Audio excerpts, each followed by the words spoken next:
মহান স্বাধীনতা থেকে শুরু করে এই পর্যন্ত গণতন্ত্র প্রতিষ্ঠার জন্য যারা জীবন দিয়েছে তাদের সকলকে শহীদ হিসাবে কবুল করে নিন।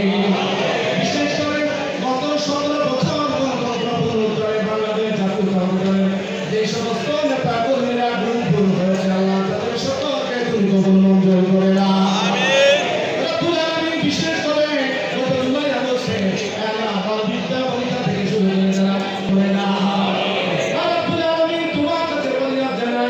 গণতন্ত্রের মাথা দেশের দিকে কম করে দেখিয়া আল্লাহ দীর্ঘ 17 বছর আন্দোলন সংগ্রাম করে গণতন্ত্র পুনরুদ্ধার করেছেন। আমাদের মাকে পরিপূর্ণ সুস্থ করে এই দেশ এবং জাতির খেদমত আঞ্জাম দেওয়ার তৌফিক দান করে দিন। আমাদের সাংগঠনিক অভিভাবক আল্লাহ বাংলাদেশ তার দিকে তাকিয়ে আছে আল্লাহ বিএনপির ভারপ্রাপ্ত চেয়ারম্যান আমাদের নেতা জনাব তারেক রহমানকে দেশে সে বাবার মতো মায়ের মতো দেশ এবং জাতির খেদমত করার জন্য আপনি কবুল করে নিন। বিএনপির সমস্ত নেতা কর্মীকে খালেদ বিগড়িদের মতো শক্তিশালী